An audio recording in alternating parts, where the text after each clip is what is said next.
तारीख 3 मार्च 2025। मेरठ की मुस्कान रस्तोगी ने प्रेमी साहिल शुक्ला के साथ मिलकर अपने पति सौरभ राजपूत की नींद में सोते गला घोटकर हत्या की, फिर लाश के टुकड़े कर प्लास्टिक के नीले ड्रम में डालकर ऊपर नीचे से सीमेंट भर दिया। तारीख 25 मार्च 2025। भिवानी की यूट्यूबर रवीना ने प्रेमी सुरेश राघव के साथ मिलकर पति प्रवीण की दुपट्टे से गला घोटकर हत्या की और शव को बाइक पर ले जाकर नाले में फेंक आई। तारीख 12 अप्रैल 2025। मेरठ के बहसुमा की रवीता ने प्रेमी अमरदीप के साथ मिलकर पति अमित कश्यप उर्फ मिक्की की गला घोटकर हत्या की और फिर शव के नीचे वाइपर सांप को दबा दिया, जिससे लगे कि सांप के डंक से मौत हुई। पहले मेरठ, फिर भिवानी और अब फिर मेरठ से 1.5 महीने के अंदर ही 3 एक जैसी वारदात, तीनों का पैटर्न एक जैसा। मेरठ की मुस्कान रस्तोगी और भिवानी की रवीना के बारे में हम विस्तार से पहले स्टोरीज में बता चुके हैं। इन स्टोरीज के लिंक इस स्टोरी के नीचे कमेंट बॉक्स में दिए गए हैं।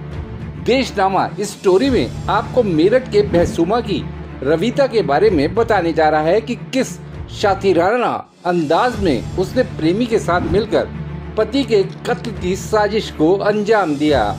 आगे बढ़ने से पहले आपसे अपील है कि हमारे चैनल को सब्सक्राइब करने के साथ नोटिफिकेशन का घंटी वाला बटन जरूर दबा दें, जिससे हमारे सभी नए वीडियोस आप तक पहुंचते रहें। मेरठ के बहसुमा के अकबरपुर सादात गांव की रहने वाली रवीता ने पति अमित कश्यप को जिस तरह मौत की नींद सुलाने की जो प्लानिंग बनाई, वो किसी क्राइम थ्रिलर फिल्म से कम नहीं। रवीता का प्लान यही था कि प्रेमी अमरदीप के साथ मिलकर सोते हुए पति अमित को गला घोटकर मार दिया जाए और फिर उसके पास जिंदा सांप छोड़कर ऐसा भ्रम जाल बुना जाए कि हर किसी को यही लगे कि मौत सांप के डसने से हुई। लेकिन हत्या के 3 दिन बाद पोस्टमार्टम रिपोर्ट ने इस केस में दूध का दूध और पानी का पानी कर दिया।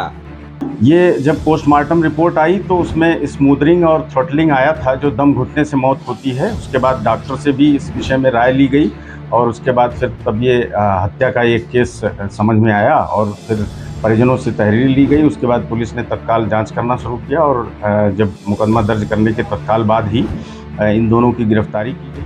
जब ये बात साफ हो गई कि मौत गला घोटने की वजह से हुई, तो पुलिस ने रवीता से सख्ती से पूछताछ की तो उसने जुर्म कबूल कर लिया।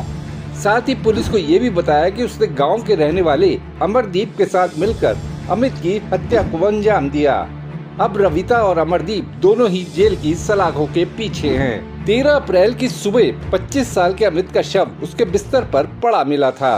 अमित की आदत रोज जल्दी उठ जाने की थी। उस दिन वो देर तक नहीं उठा तो घर वालों ने वहां जाकर देखा। अमित के शव के नीचे एक जिंदा सांप इस तरह दबा हुआ था कि वो सांप वहां से भाग ना सके। अमित के शरीर पर सांप के डसने के 10 निशान मिले। अमित की शादी 8 साल पहले मुजफ्फरनगर की रहने वाली रवीता से हुई। दोनों के 3 बच्चे हैं, एक बेटा और 2 बेटियां। अमित और अमरदीप एक ही गांव में रहने के अलावा दोनों टाइल्स लगाने का काम भी साथ करते थे, इसलिए दोनों में दोस्ती थी। इस वजह से अमरदीप का अमित के घर में आना जाना था। करीब 1 साल पहले अमरदीप और रवीता का अफेयर शुरू हो गया। कुछ अर्सा पहले ये बात अमित को पता चली तो उसका अमरदीप से झगड़ा भी हुआ। इसी बात को लेकर अमित की पत्नी रवीता के साथ तनातनी रहने लगी। जी बस ऐसी लड़ाई कर रहे थे मेरे साथ में, रोज मारपीट कर रहे थे, वो गंदे गंदे काम कर रहे थे। उल्टा सीधी वो अपने आप ही इनसे बात करवाई मेरी, अपने आप ही फिर नुको यो है वो है, फिर कहने लगे नुको उसे मारने में मेरा साथ दिए, मैं उसे फ़ोन करके बुलाऊंगा, मैं उसे मारवाऊंगा और तू उसे मारने में मेरा साथ दिए और मैं तुझे भी मारूंगा, ऐसे ऐसे बोलते थे। 12 अप्रैल को वारदात वाले दिन अमित और रवीता सुबह सहारनपुर में शाकुंभरी देवी के मंदिर में दर्शन करने गए थे। वहीं से रवीता ने अमरदीप को फोन कर कहा कि सांप का इंतजाम कर लो, आज रात को ही अमित को हमेशा के लिए रास्ते से हटाना है। सहारनपुर से लौटने के बाद भी अमित और रवीता में झगड़ा हुआ।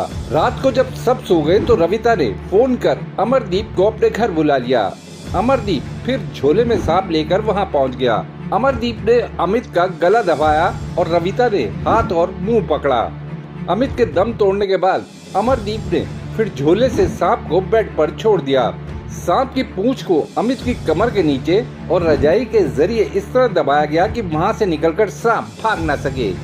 अमित की मां का आरोप है कि रविता ने वारदात वाली रात दूध में नींद की दवा मिलाकर अमित को पीने के लिए दिया था, जिससे वो बेहोश हो जाए और अधिक हलचल ना कर सके। अब घर वाली ने यो पता नहीं उसे दूध की साथ में क्या दे दिया। जब दे दिया तो वो बेड पे भीतर लेट गया। जब भीतर लेट गया हमने सोचा खा पी कर लेट गया। 9 बजे हम गए भीतर। वारदात से करीब एक हफ्ता पहले ही इसके लिए रविता ने अमरदीप से मिलकर प्लानिंग शुरू कर दी थी। रविता ने ही अमरदीप से सांप का इंतजाम करने के लिए कहा था। बताया जा रहा है कि इसी साल 23 मार्च को अमित और अमरदीप में हाथापाई हुई थी। अमित ने धारदार किसी चीज से वार किया तो अमरदीप ने उसे हाथ से पकड़ लिया था। इसकी वजह से उसके हाथ पर 12 टाके भी आए थे। खतरा हो गया था कि मुझे मरवा देगा, तो रविता के साथ ही वो बहुत ज़्यादा गलत व्यवहार करता था। उसके साथ मारपीट, बेल्ट से हर जी, फिर फोटो वगैरह कह रहा था कि तेरे डाल दूंगा, रिलीज करूंगा, और वो टॉर्चर करता था।